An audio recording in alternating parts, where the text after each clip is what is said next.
Hi, and welcome to this week's The Mortgage Broker Broadcast. I'm your host, Craig Skelton. This podcast is for mortgage brokers and business owners who want to build a long-term, sustainable business without burning out, without chasing every shiny new thing in the industry, and most importantly, without losing sight of why they started this in the first place. Each week, we talk about the world of mortgage broking, but we also talk about mindset, habits, and the realities of being self-employed, because when you're self-employed, when you work for yourself, the biggest challenges are very rarely technical. They're normally more internal. And last week we talked about self-doubt and how it's often the reason habits fail. Not because people don't care, not because they're lazy, but because the voice in your head starts questioning everything. Is it worth it? Is it really working? I'm actually cut out for this. And once that habit shows up, momentum starts to wobble. And today is that natural follow up to that conversation, because when self doubt appears, the next thing most people start searching for is motivation. And that's where a lot of people get stuck. And self doubt and self motivation are connected, they're not opposites, they work alongside each other.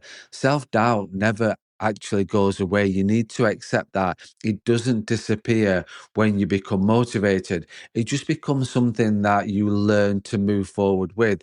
Self motivation isn't about silencing the voice in your head. It's about showing up despite of it. And that's a big change, because most people wait until they feel confident or inspired before they take action, before they act. And that's where progress stalls. And motivation is unreliable. That is the uncomfortable truth. Motivation is emotional, it's inconsistent, it quickly fades. And if you rely on motivation, you'll always be starting again, especially in January. And this is the big time you get that early push, the fresh start of energy. And then real life kicks in, work gets busy, maybe results aren't quite what you expected. And suddenly you're wondering why you don't feel like it anymore. And that's not failure. That's just how motivation works. There is a myth that some people are naturally self motivated. They're not. That is the truth as well. They've just learned how to stop negotiating with themselves. They don't ask themselves, do I feel motivated today? They just ask, is this what I'm committed to doing? And that shift removes emotion from the equation. And emotion is where most people get stuck. So, where does real self motivation come from? It doesn't come from hype or quotes you read on LinkedIn or pressure. It comes from evidence, evidence that you've showed up even when it's boring. You follow through when no one's watching. You keep promises to yourself, even the small ones. And every time you do what you said you're going to do, you build trust with yourself. And that trust becomes motivation, not loud motivation, but quiet, steady motivation, and the kind that actually lasts. So why habits matter more than feelings? Well, and this is why habits are so powerful, because habits don't rely on how you feel. They rely on what you've decided in advance. So when self-doubt shows up, habits keep you moving. When motivation dips, habits carry you forward. You don't need belief every single day. You just need consistency. And consistency is built when action becomes non negotiable.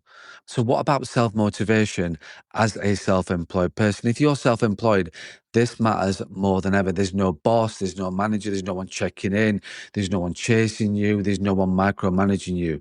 Freedom is brilliant. I love freedom, but it requires responsibility. The ability to motivate yourself quietly, without drama, without the hype, is one of the most important skills you will ever build. And it's built through repetition, not inspiration. So if motivation feels low right now, don't overthink it. It's common. 3 weeks into January, it is so common. But what you can do right now is go back to that one habit, that one small action, one promise you can keep today to yourself. And ask yourself, what would someone who's serious about this do, even if they don't feel like it? And just do that. That's how momentum restarts. So let's just bring that all together. Last week, we talked about recognizing self doubt. This week, it's about understanding self motivation, and they are connected. Self doubt doesn't ever disappear. Self-motivation isn't permanent. What matters is what keeps you going when neither is strong.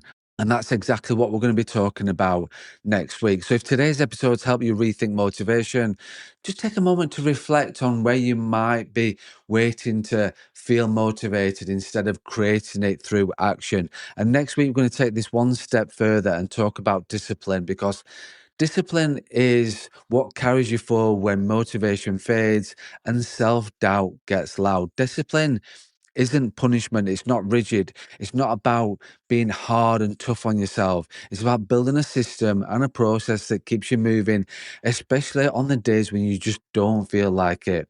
So that's today's episode on self motivation and what we're talking about next week. If you're a mortgage broker, business owner who wants to build better habits, stronger mindset, and a business that actually supports the life you want to live, make sure you subscribe so you don't miss an episode. And remember, don't compare your chapter 1 to someone else's chapter 10.